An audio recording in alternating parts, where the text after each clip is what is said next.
আকার দেখে আমার মনে হয় বুঝেই গেছো আজ আমি কি রেসিপি নিয়ে এসেছি তোমাদের সামনে। এটা সকলের প্রিয় মদন কটকটি, যেটা আমরা বাড়িতে সহজে বানিয়ে ফেলবো আর তোমাদেরকে সেটাই দেখাবো। অল্প করে বানাচ্ছি, সেই কারণে 2 কাপ ময়দা দিয়েছি, সাথে দিয়েছি পরিমাণ মতো লবণ, কালো জিরে আর গুঁড়ো করে নেওয়া চিনি। ময়মের জন্য দিয়ে দিতে হবে পরিমাণ মতো রিফাইন অয়েল। এবার ভালো করে প্রত্যেকটা উপকরণকে মিশিয়ে নিতে হবে। এই পর্যায়ে মেশানো হয়ে গেলে জল দিয়ে ভালো করে এটাকে মেখে নিতে হবে। তবে হ্যাঁ, খেয়াল রাখবে এটা কিন্তু একটু শক্ত হবে, একেবারে রুটি বা লুচির মতো নরম করে মাখা চলবে না। তারপর আর কিচ্ছু না, এটাকে ঢেকে রেখে দিতে হবে রেস্টে 8 ঘন্টার জন্য।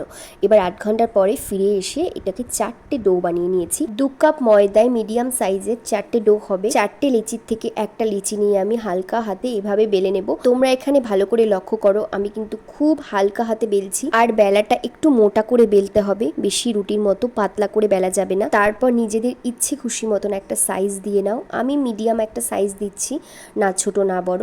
ঠিক এরকমভাবে চৌকো চৌকো করে কেটে নিলেই তৈরি হয়ে যাবে আমাদের মদন কটকটি। আমি খুব সহজে চেষ্টা করি তোমাদেরকে দেখানোর, তোমরা যদি এভাবেই বানাও আমার মতনই খুব সুন্দর হবে আর খেতে হবে মুচমুচে। তাহলে আর দেরি না করে 2 কাপ ময়দা থাকলে বাড়িতে কালো জিরে দিয়ে বানিয়ে ফেলো এই মদন কটকটি। কি চা হয়ে গেছে তো? তাহলে আর দেরি কিসের? তেল গরম করো আর টপ টপ করে তেলের মধ্যে দিয়ে নেড়ে চেড়ে 5-7 মিনিট ধরে ভেজে ফেলো তো দেখি।